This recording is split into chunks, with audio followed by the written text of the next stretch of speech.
Big ബോസിനകത്ത് എല്ലാവരും അങ്ങോട്ടും ഇങ്ങോട്ടും ഗെയിം കളിക്കുന്നത് കോ കണ്ടസ്റ്റൻസിനെ പുറത്താക്കാൻ വേണ്ടി തന്നെയാണ്. നോമിനേറ്റ് ചെയ്ത് പ്രേക്ഷകവേദിയിലേക്ക് ഇട്ടുകൊടുത്ത് പുറത്താക്കാൻ വേണ്ടി തന്നെയാണ് എല്ലാവരും അങ്ങോട്ടും ഇങ്ങോട്ടും ഗെയിം കളിക്കുന്നത്. പക്ഷെ ഈ ഗെയിം കളിക്കുന്നതിൽ പ്രേക്ഷകർ നോക്കുന്ന ഒരു കാര്യം എന്ന് പറഞ്ഞാൽ ഒരു എത്തിക്കറ്റ് കീപ്പ് ചെയ്യുന്നുണ്ടോ എന്നുള്ളതാണ്. ഒരു മിനിമം ഒരു മര്യാദ കീപ്പ് ചെയ്യുന്നുണ്ടോ എന്നുള്ളതാണ്. ഈ നെവിന്റെ കേസിൽ വീണ്ടും വീണ്ടും എനിക്ക് പറയാൻ വരുന്ന ഒരു കാര്യം എന്ന് വെച്ച് കഴിഞ്ഞാൽ, നെവിന്റെ തുടക്കത്തിലെ ഗെയിം നല്ല ഗെയിം ആയിരുന്നു. എനിക്ക് വളരെയധികം ഇഷ്ടമുള്ള ഒരു കണ്ടസ്റ്റന്റും കൂടി ആയിരുന്നു നെവിന്. വളരെ ഡ്രൈ ആയിട്ട് പോയിക്കൊണ്ടിരുന്ന ഈ ഒരു സീസണിൽ തുടക്കത്തിലൊക്കെ നല്ല രീതിയിൽ കോണ്ടന്റുകൾ കൊടുത്ത് മുന്നോട്ട് വന്നുകൊണ്ടിരുന്ന ഒരു കണ്ടസ്റ്റന്റ് ആണ് നെവിൻ. പക്ഷെ അതേ നെവിൻ തന്നെ ഗുരുസ്ഥാനത്ത് പലരെയും കണ്ട് അവരെ പോലെ ആവണം, അവരെ പോലെ കളിക്കണം എന്നൊക്കെ അങ്ങ് തീരുമാനിച്ചങ്ങ് സ്വയം അങ്ങ് നെഗറ്റീവ് ആക്കി അങ്ങ് പ്രൊജക്ട് ചെയ്യുകയായിരുന്നു. അതാണ് നെവിന്റെ ഗെയിമിന് സംഭവിച്ചു പോയതെന്ന് എനിക്ക് പലപ്പോഴായിട്ട് ഫീൽ ചെയ്തിട്ടുണ്ട്. ഇപ്പൊ ഈ അനുമോൾക്കെതിരെ കളിക്കുന്ന ഗെയിമാണെങ്കിലും ഷാനവാസിനെതിരെ കളിച്ച ഗെയിമാണെങ്കിലും അത് ഷാനവാസ് നേരിട്ടിട്ട ഒരു ഗെയിമൊന്നുമല്ല, അതിലെ നൂറേയും കാരണം അത് വന്നൊരു ഇതാണ്. അപ്പം ഈ ഗെയിമിലൊക്കെ ഉണ്ടല്ലോ നെവിന്റെ ഒരു സ്റ്റാൻഡ്, നെവിന്റെ ഒരു രീതി ഉണ്ടായിരുന്നു. അത് ഞാൻ ഈ പറഞ്ഞ പോലെ ഗുരുസ്ഥാനത്ത് പ്രതിഷ്ഠിച്ച പലരെയും മുന്നിൽ കണ്ട് അവരെ പോലെ ആവണം, അവരെ പോലെ കളിക്കണം, അവരെ അങ്ങ് ഓവർലുക്ക് ചെയ്ത് അങ്ങ് കളിച്ച പോലെയൊക്കെ എനിക്ക് ഫീൽ ചെയ്തു.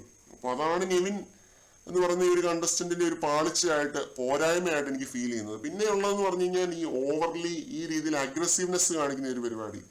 ഇന്നത്തെ കേസ് മാത്രമല്ല ഞാൻ പറയുന്നത് കേട്ടോ. കഴിഞ്ഞ ദിവസം അനുമോളുടെ ആ ഒരു മേക്കപ്പും സാധനങ്ങളും എടുത്തു കൊണ്ടുപോയി കളയാൻ വേണ്ടി തുടങ്ങിയതും, ഇന്ന് ടാസ്കിന്റെ ഇടയ്ക്ക് പോലും അനുമോൾ, കുണ്ണുമോൾ, വെനമോൾ എന്നൊക്കെ പറഞ്ഞ് വെറുതെ പേരിട്ട് വിളിക്കുക, പ്രൊവോക്ക് ചെയ്യുക. പിന്നെ നല്ല ആണുങ്ങളെ കണ്ടിട്ടില്ല, മോശം ആണുങ്ങളെ കണ്ടിട്ടില്ല, അങ്ങനെ ആ രീതിയിലൊക്കെ. അതൊന്നും അനുമോള് എപ്പോഴാണ് പറഞ്ഞതെന്ന് പോലും ഞാൻ ഓർക്കുന്നില്ല കേട്ടോ. അങ്ങനെ പറഞ്ഞിട്ടുണ്ടോ എന്ന് തന്നെ സംശയമാണ്. അത് മാത്രമല്ലെന്ന് ഈ ഒരു ടാസ്കിന്റെ ഇടയ്ക്ക് നല്ലപോലെ തന്നെ പ്രൊവോക്ക് ചെയ്യുന്നുണ്ടായിരുന്നു. ആ ഒരു സാധനവും പിടിച്ച് ഒരു എൻഡ്യൂറൻസ് ടാസ്ക് ചെയ്തുകൊണ്ടിരിക്കുന്നതിന്റെ ഇടയ്ക്കാണ് ഇങ്ങനെ പോയി പ്രൊവോക്ക് ചെയ്യുന്നതെന്ന് ഓർത്തോണം. അപ്പൊ ഈ പ്രൊവോക്കിങ് കണ്ടു നിൽക്കാൻ ബിഗ് ബോസിന് പോലും പറ്റിയില്ല എന്നുള്ളതാണ് നിങ്ങൾ മനസ്സിലാക്കേണ്ടത്. ബിഗ് ബോസ് പറയുന്നുണ്ട് ഇതൊരു ടിക്കറ്റ് ഫിനാലെ ടാസ്ക് ആണ്, ടാസ്ക് ചെയ്തുകൊണ്ടിരിക്കുന്നതിന്റെ ഇടയ്ക്ക് പോയി ബുദ്ധിമുട്ടിക്കരുത് എന്ന് പറയുന്നുണ്ട്. അത് കാരണം മാത്രമാണ് നെവിൻ അവിടെ നിന്ന് മാറിയത്. ഇല്ലായിരുന്നുണ്ടെങ്കിൽ അവിടെ നിന്നങ്ങ് പ്രൊവോക്ക് ചെയ്തേനെ. അതൊക്കെ നെവിൻ ഇങ്ങനെ മൈൻഡിൽ കണ്ടിരിക്കുന്നത് സീസൺ ഇത്രയില് ഇന്ന ആൾക്കെതിരെ ഒരാള് കളിച്ചൊരു ഗെയിം, എൻഡ്യൂറൻസ് ടാസ്കിന് ഇടയ്ക്ക് പോയി നിന്ന് ചെയ്തുകൊണ്ടിരുന്ന അതേപോലത്തെ ഒരു സാധനമാണ് നെവിൻ ഓർത്തോണ്ടിരിക്കുന്നത്. മനസ്സിൽ കാണുന്നത് അങ്ങനെയാണ്. അപ്പം നെവിൻ ഇങ്ങനെ പല കാര്യങ്ങളും മൈൻഡിൽ ഇങ്ങനെ കൽപ്പിച്ചു കൂട്ടി, ഇങ്ങനെയാണ്, ഇങ്ങനെ കളിക്കണം, റിഗ്രസീവ് പ്രോഗ്രസീവ് കളി കളിക്കണം, പുരോഗമനം, ബാക്കി എല്ലാവരും പഴഞ്ചനാണ്, ഞാൻ മാത്രം വലിയ പുരോഗമനമാണ്, അതാണ് ഇതാണെന്നും ഇങ്ങനെ മനസ്സിൽ കണ്ട് ഒരാളെ പ്രതിഷ്ഠിച്ചു വെച്ചിരിക്കുകയാണ്.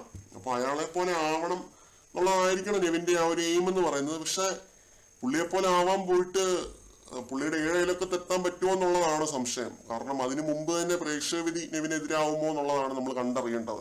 മിക്കവാറും എതിരാകുമെന്നാണ് എനിക്ക് തോന്നുന്നത്. ഇപ്പൊ ഈ പോളുകളിലെല്ലാം നെവിൻ വളരെ താഴെയാണ്. നെവിന് കഴിഞ്ഞ ദിവസം ഇട്ടൊരു പോളിനകത്ത് 20,000 പേരെ കണ്ട് പങ്കെടുത്തൊരു പോളിനകത്ത് ആകെ 2% മറ്റുമാണ്. എന്ന് വെച്ചാൽ 200 താഴെയാണ് നെവിന്റെ വോട്ട്. അപ്പൊ ഞാനൊരു റഫ് ഇത് പറയുകയാണ് കേട്ടോ. പ്രേക്ഷകവിധി നെവിനെതിരാവാനായിട്ടുള്ള എല്ലാ സാധ്യതകളും കാണുന്നുണ്ട്.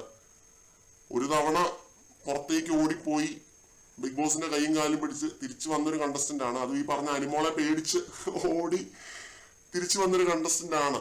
ഇനി വീണ്ടും പോകേണ്ടി വരുമോ എന്നുള്ളതാണ് നമ്മൾ കണ്ടറിയേണ്ടത്. പണി വരുന്നുണ്ടോ എന്നുള്ളതൊക്കെ നമ്മൾ കണ്ടറിയണം. കൂടുതൽ അപ്ഡേറ്റ്സുമായിട്ട് വീണ്ടും കാണാം.